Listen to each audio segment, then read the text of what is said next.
धोनी ने युवराज का करियर खराब किया। सिद्धू पाजी ने बोला कि ये क्रिकेट के लिए नहीं बना है क्योंकि इसमें कोई टेक्निकलिटी नहीं। और इसको सुनने के बाद इनके पापा ने जो किया उसने युवराज का करियर चेंज कर दिया। मोटा मोटा आप कह सकते हैं कि धोनी और युवराज जब टीम में आए तब युवराज धोनी से बहुत बड़े प्लेयर थे। इस मैच में किसी भी इंडियन बैट्समैन ने 50 रन तक नहीं बनाए थे, लेकिन युवराज ने अकेले इस मैच में 80 बॉल्स में 84 रन बनाए। 6 बॉल्स में 6 मार के वर्ल्ड रिकॉर्ड बना दिया। सबसे बड़े प्लेयर ना सचिन, ना सहवाग, ना धोनी रहेंगे, बल्कि ये युवराज सिंह बनेंगे। मोटा मोटा हम कह सकते हैं कि धोनी ने जो 2011 वर्ल्ड कप फाइनल में इनिंग खेली वो युवराज खेलते।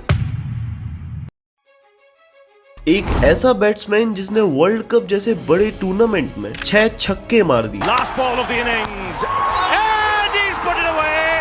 6 sixes in an over. Yuvraj एक ऐसा बैट्समैन है जिन्होंने एक वर्ल्ड कप में 15 विकेट भी लिए और 90 के एवरेज से 362 रन्स भी बनाए।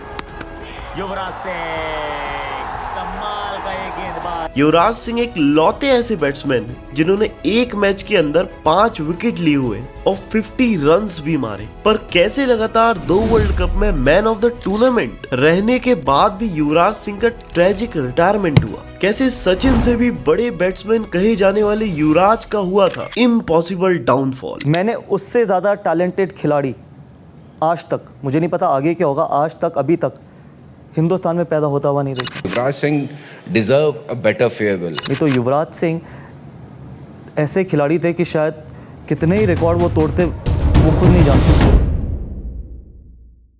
देखिए इस वीडियो में जो भी मैं बताने वाला हूँ उसके हर एक आर्टिकल की लिंक डिस्क्रिप्शन में डाल दूंगा। एक शब्द भी मैं अपने मन से नहीं बोलूंगा, तो आप जाके क्रॉस चेक जरूर कर लेना। देखिए कहानी की शुरुआत होती है 12 दिसंबर 1981 को, जब चंडीगढ़ जो कि पंजाब में है यहाँ युवराज सिंह का जन्म हुआ। अब जो इनके पापा थे जिनका नाम योगराज सिंह है, ये एक फॉर्मर क्रिकेटर थे जिन्होंने इंडिया के लिए 1980 में डेब्यू किया था और ये इंडिया के लिए सिर्फ 1 टेस्ट और 6 वनडेज खेल पाए थे। और इनकी मम्मी का नाम शबनम सिंह है जो एक हाउसवाइफ है। अब देखिए मैं इनके मम्मी पापा के बारे में इसलिए बता रहा हूँ क्योंकि आगे इसका पूरा कनेक्शन है। इनके पापा का इनकी लाइफ में बहुत बड़ा रोल आएगा, आप देखते रहिए आगे। तो होता क्या है कि युवराज जब 7 साल के होते हैं तभी इनके पापा इनको लेदर बॉल से प्रैक्टिस कराना शुरू कर देते हैं। और इसका कारण साफ था क्योंकि इनके जो पापा थे वो सिर्फ 1 टेस्ट मैच खेल पाए थे और इंजरी के चलते हमेशा के लिए क्रिकेट से दूर हो गए थे। इन्होंने युवराज के बचपन में ही सोच लिया था कि युवराज को इंडिया के लिए खिलाना है, इसलिए युवराज चाहे या नहीं इनके पापा ने इन्हें बैट पकड़ा दिया और प्रैक्टिस कराने लगे। अब देखिए इंटरेस्टिंग बात यह है कि युवराज सिंह को पर्सनली क्रिकेट पसंद नहीं था बल्कि इन्हें स्केचिंग पसंद थी और 10 साल की उम्र में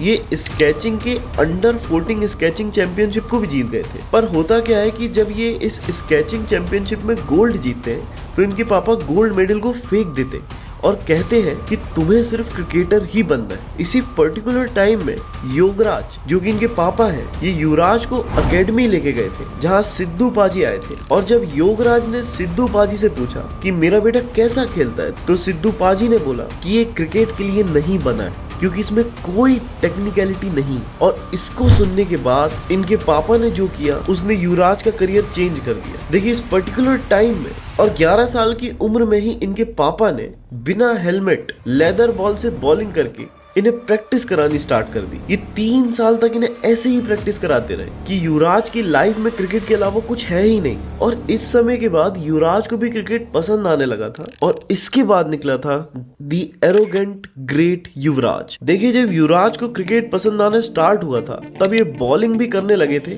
और एज अ ऑलराउंडर इनका सिलेक्शन पहले अंडर 14 में और फिर अंडर 16 में हो गया था। अब होता क्या है कि अंडर 19 के एक मैच में जो जम्मू कश्मीर से था, ये अकेले 279 रन बना देते हैं और इनके सामने वाली टीम जम्मू 2 इनिंग्स को मिलाकर 214 रन बना पाती। मतलब युवराज ने अकेले सामने वाली टीम से ज्यादा रन बना दी। और इसी को देखते हुए 1995 में इनके पापा योगराज जी जो थे वो इन्हें ले आते हैं मुंबई ताकि ये अच्छे से प्रैक्टिस कर पाए और वेंग सरकार एकेडमी में इन्हें एडमिशन दिला देते। इसी सेम टाइम पर दिलीप वेंग सरकार यहाँ के कोच थे। जो युवराज के पापा मतलब योगराज के बहुत अच्छे दोस्त थे, इसलिए योगराज ने इन्हें अच्छे से प्रैक्टिस कराने के लिए कहा। अब एक तरफ इनकी प्रैक्टिस चल रही थी, वहीं दूसरी ओर इनकी सिलेक्शन हो जाती है अंडर 19 में। अब देखिए अंडर 19 में जब इनका सिलेक्शन हुआ तब ये इतने तैयार नहीं थे और इसी के चलते ये यहाँ अच्छा परफॉर्म नहीं कर पाते। इवन होता क्या है कि इसी सेम पर्टिकुलर टाइम में लिस्ट ए क्रिकेट में भी इनका डेब्यू हुआ, पर ये वहां भी फ्लॉप रहे। देखिए युवराज में बहुत काबिलियत थी, पर 1997 में लगातार फ्लॉप होते जा रहे थे और इसी के चलते 1998 में इन्होंने इतनी मेहनत करी कि 1999 जब आया तब कोच बिहार ट्रॉफी में इनका सिलेक्शन हुआ। और यहाँ होता क्या है कि पूरे टूर्नामेंट में युवराज सिंह की परफॉर्मेंस डिसेंट थी, पर फाइनल पंजाब और बिहार के बीच में होना था और यहाँ युवराज ने अकेले 358 रन बनाए, जो कि बिहार के स्कोर से 1 रन ज्यादा था। देखिए ये वही मैच था जहाँ पे इंडियन टीम के लिए सिलेक्शन होना था और सिलेक्टर्स आए हुए थे। अब बिहार से कुछ बड़े प्लेयर्स खेल रहे थे जैसे कि रतन कुमार, MS धोनी और पंजाब की तरफ से भी वी महाजन और युवराज जैसे प्लेयर्स थे। और इसी मैच में सबको लग रहा था कि धोनी का इंडियन टीम में सिलेक्शन हो ही जाएगा, क्योंकि इस समय इनका काफी नाम हो रहा था और पहली इनिंग्स में ही इन्होंने 84 रन्स बनाए थे। पर हुआ क्या कि अगली इनिंग्स जब स्टार्ट हुई जिसमें युवराज बैटिंग करने आए, तब युवराज ने अकेले 358 रन्स बनाए और अब पूरी बिहार की टीम जिसमें धोनी थे, इन्होंने 357 रन ही बना पाए और अकेले युवी ने 358। और इस सीन को आपने युवराज और MS धोनी के बीच में मूवी में भी देखा होगा और ये सच में रियल था। मोटा मोटा आप कह सकते हैं कि धोनी और युवराज जब टीम में आए तब युवराज धोनी से बहुत बड़े प्लेयर थे। अब देखिए 1999 में इस मैच के बाद ईयर 2000 में इनका अंडर 19 टीम में आंख बंद करके सिलेक्शन हो गया और यहाँ पे ये प्लेयर ऑफ द टूर्नामेंट बने, जहाँ ये 12 विकेट भी लेते हैं और 200 रन से ज्यादा भी बनाते हैं। और अंडर 19 वर्ल्ड कप के बाद इसी सेम ईयर मतलब 2000 में ये इंडियन टीम का डेब्यू भी कर लेते हैं। इनका पहला मैच जो कि अक्टूबर के महीने में था वो केन्या के खिलाफ हुआ, जो कि चैंपियन ट्रॉफी का एक मैच था और यहाँ इन्हें बैटिंग करने का मौका ही नहीं मिला क्योंकि इंडिया ने ये मैच पहले ही जीत लिया। लेकिन होता क्या है कि इसी सेम टूर्नामेंट में अगला मैच जो इंडिया वर्सेस ऑस्ट्रेलिया का था और सेमीफाइनल भी था, यहाँ इंडियन बैटिंग कोलैप्स कर गई। इस मैच में किसी भी इंडियन बैट्समैन ने 50 रन तक नहीं बनाए थे, लेकिन युवराज ने अकेले इस मैच में 80 बॉल्स में 84 रन बनाए और प्लेयर ऑफ द मैच भी बन गए और इस मैच को इंडिया ने जीत भी लिया 20 रन से। देखिए कमाल की बात यह है कि ऑस्ट्रेलिया टीम की बॉलिंग लाइनअप इस समय वर्ल्ड बेस्ट थी, जिसमें मैकग्रेथ जैसे बड़े नाम थे, लेकिन युवराज ने पहली ही बार ऑस्ट्रेलिया को जब इतना धोया तो सबको समझ आ गया कि युवराज एक बहुत बड़ा प्लेयर बनेगा। अब देखिए 2000 के बाद 2001 आया और इस पूरे साल युवराज ने सिर्फ ODI खेला क्योंकि टेस्ट में इनका डेब्यू नहीं हुआ था और T20 क्रिकेट जब आया नहीं था, इसलिए इस अकेले साल में युवराज ने 25 मैचेस खेले और 488 रन भी बनाए, जो एक डिसेंट परफॉर्मेंस थी। पर 2001 के बाद आता है 2002, जब युवराज की एक इनिंग ने सबका दिल जीत लिया। देखिए होता क्या है कि इस पूरे साल युवराज ने 408 रन ही बनाए थे, पर एक मैच जो इंडिया वर्सेस इंग्लैंड का था, यहाँ इंग्लैंड ने पहले बैटिंग करते हुए 325 रन का पहाड़ सा स्कोर बना दिया था और इतना बड़ा स्कोर चेस करने आई इंडिया टीम के बड़े प्लेयर्स जैसे सचिन, राहुल द्रविड़ जल्दी आउट हो गए और ऐसे में युवराज सिंह और मोहम्मद कैफ ने एक अमेजिंग पार्टनरशिप की और इंडिया इस मैच को जीत गई, जिसमें युवराज ने 60 बॉल्स में 69 रन बनाए थे और कैफ ने 87, जो कि मैन ऑफ द मैच भी थे। और इसी सेम मैच में सौरव गांगुली, जिनको हम दादा कहते हैं, उन्होंने अपनी टी-शर्ट निकाल दी थी। 2002 के बाद 2003 में जब इनका टेस्ट डेब्यू होता है, पर यहाँ ये पहले मैच में सिर्फ 20 और 5 रन ही बना पाते हैं और इस पूरे साल ये एक ही टेस्ट खेल पाते हैं, जबकि वनडे में इनकी 2 सेंचुरी आई थी इस साल और इन्होंने 735 रन बनाए थे पूरे साल में। अब 2003 के बाद आता है 2004 और इस साल युवराज सिंह का ODI एवरेज जो 30 से कम था वो 36 हो गया इस पूरे साल में। इन्होंने 31 मैचेस में 863 रन बनाए और टेस्ट में भी 4 मैचेस में 217 रन बनाए। समय के साथ जो युवराज का एवरेज स्कोर था वो बढ़ता जा रहा था। इवन 2005 में एवरेज स्कोर 38 हो गया था और 2006 में अकेले ODI बस में इन्होंने 912 रन बनाए थे और इनका एवरेज 54.81 हो गया था। पर हुआ ऐसा कि 2006 के बाद 2007 आया और इस साल युवराज ने कुछ ऐसा किया कि इंडिया ही नहीं, ये पूरे वर्ल्ड के ग्रेटेस्ट बैट्समैन बन गए। देखिए 2007 में पहली बार ऑस्ट्रेलिया ने T20 वर्ल्ड कप का प्रस्ताव रखा और इंडिया ने इसे खेलने से मना कर दिया। अब ऑस्ट्रेलिया को पता था कि इंडिया के बिना ये नहीं चलेगा, इसलिए उन्होंने बोला कि अगर आप इस वर्ल्ड कप को खेलोगे तो 2011 के वर्ल्ड कप को होस्ट कर सकते हो, और इसी कारण से इंडिया ने भी इस वर्ल्ड कप में अपनी टीम उतार दी। अब 2020 फॉर्मेट जो थे ये सबके लिए नया था, क्योंकि ये वर्ल्ड कप में पहली बार हो रहा था और किसी को इंडिया से कोई उम्मीद नहीं थी। लेकिन पहले मैच होता है इंडिया वर्सेस पाकिस्तान, जिसमें बॉल आउट हुआ और लोगों का इंटरेस्ट इसमें आने लगा। और इसी सेम टूर्नामेंट में, मतलब वर्ल्ड कप में,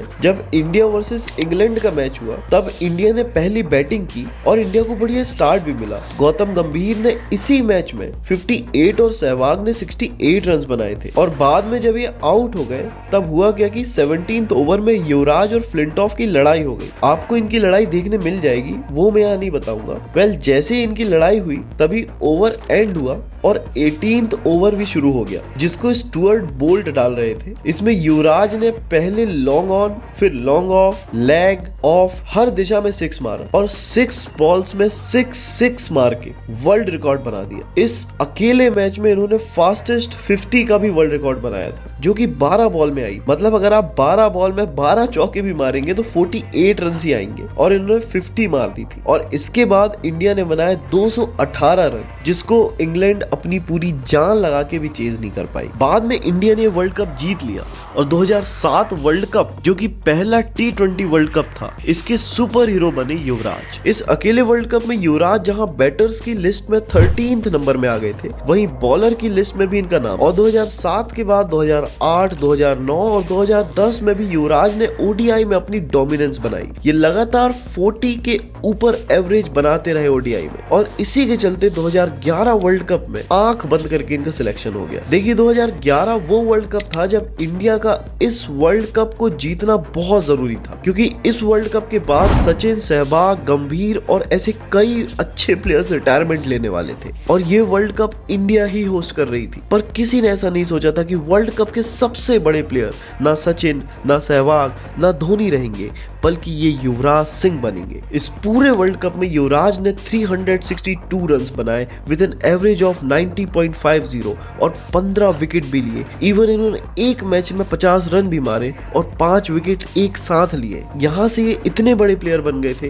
कि उस टाइम इनसे बड़ा ऑलराउंडर कोई नहीं था। एक तरफ जहाँ ये बैट्समैन की टॉप लिस्ट में रहते थे, वहीं दूसरी तरफ बॉलर्स की भी टॉप लिस्ट में रहते थे। हालात तो ऐसे हो गए थे कि लोगों ने कहना शुरू कर दिया था कि युवराज के बिना इंडिया वर्ल्ड कप में कुछ नहीं है। और देखिए इसी वर्ल्ड कप का जो फाइनल मैच था, जहां धोनी ने छक्का मारा था, यहाँ धोनी की जगह युवराज बैटिंग में आते और 6 मारते, क्योंकि बाकी मैचेस में यही हो रहा था। विराट और गंभीर इस मैच में पार्टनरशिप कर रहे थे और इसी पर्टिकुलर टाइम में सचिन अंदर रूम में बैठे थे और उन्होंने सहवाग को बोला कि वो जाके धोनी से बोले कि अगर लेफ्ट हैंडेड बैट्समैन आउट होगा तो युवराज जाएगा, और अगर राइट हैंडेड बैट्समैन आउट होगा तो वो खुद जाएंगे। और बाद में विराट जब मुरलीधरन का शिकार बन जाते हैं, तब सचिन के कहने के अनुसार धोनी गए बैटिंग करने, जबकि पूरे टूर्नामेंट में बैटिंग लाइनअप में धोनी यूवी के बाद ही आते थे। मोटा मोटा हम कह सकते हैं कि धोनी ने जो 2011 वर्ल्ड कप फाइनल में इनिंग खेली, वो युवराज खेलते अगर सचिन ऊपर से कुछ नहीं बोलते तो। अब देखिए, अगर आपको लगता है कि वो आउट हो जाते तो इस टूर्नामेंट में उनका एवरेज स्कोर ही 90 का था और धोनी की परफॉर्मेंस बहुत खराब थी। वेल, इसी सेम ईयर में, मतलब 2011 में, युवराज को लंग कैंसर भी हो गया था और वर्ल्ड कप में ही इनको इसके सिम्टम्स दिखने लगे थे, जब इनको बैटिंग करते करते खून की उल्टी हो जाती है। बट इसके बाद भी ये पूरे वर्ल्ड कप में खेलते हैं और इसके बाद जब ये डॉक्टर के यहाँ जाते हैं, डॉक्टर नितेश इन्हें बोलते हैं कि आप ऐसा करने के बाद कभी क्रिकेट नहीं खेल पाएंगे। लेकिन युवराज कहते हैं कि क्रिकेट कभी नहीं भी खेल पाऊं तो छोड़ो, पर अभी मुझे जल्दी से जल्दी क्रिकेट खेलना है और इसके लिए मैं कुछ भी करने को तैयार हूँ। मतलब एक तरफ ये प्लेयर मर सकता था और दूसरी तरफ इनको टीम की पड़ी थी और क्रिकेट खेलना था। ये इतने ऑप्टिमिस्टिक थे कि डॉक्टर तक को मानना पड़ गया कि क्रिकेट खेल लेंगे। हालांकि 2011 के बाद 2012 में ये एक भी टेस्ट नहीं खेल पाए, लेकिन 2012 में भी इन्होंने 10 ODI खेले और 62 रन का एवरेज बनाया और 374 रन भी बनाए। अब देखिए, टेस्ट में 5 दिन रेगुलर खेलना होता है, इसलिए इसके बाद युवराज टेस्ट कभी नहीं खेल पाए, लेकिन ODI और T20 क्रिकेट ये कंटिन्यू खेलते रहे। देखिए, अभी प्रॉब्लम प्रॉब्लम ये थी कि युवराज कैंसर के कारण कमजोर हो गए थे और अब इनके सिक्सेस को बाउंड्री में कैच कर लिया जाता था। अब वो बड़े स्कोर भी नहीं बना पा रहे थे, वो ज्यादा बैटिंग करते थे तो थक जाते थे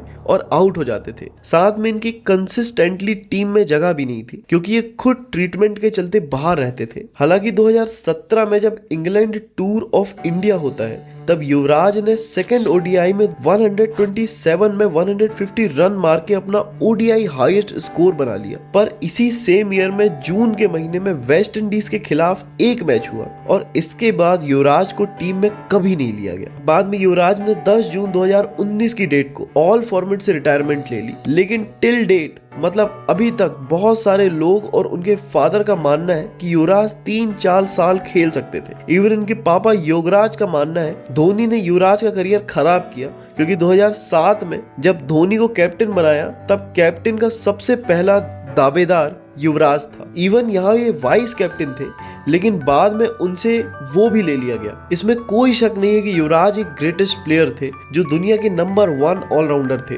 यदि आज भी हम ऑल टाइम बेस्ट ऑलराउंडर की लिस्ट बनाएंगे तो उसमें यूवी टॉप में होंगे, लेकिन गौतम गंभीर और योगराज जी के हिसाब से युवराज इतने बड़े प्लेयर थे कि ये टाइटल भी इन्हें जस्टिफाई नहीं करता। खैर कुछ भी हो जाए, युवराज का नाम इंडियन वर्ल्ड कप में टॉप में आता है और शायद ही उनके जैसा अब कोई प्लेयर कभी हमें मिल पाएगा। ये वीडियो कैसी लगी कमेंट सेक्शन में जरूर बताइएगा और अगली वीडियो आप किसके ऊपर देखना चाहते हैं ये जरूर बताइएगा। सब्सक्राइब करना मत भूलिए। बहुत बहुत धन्यवाद।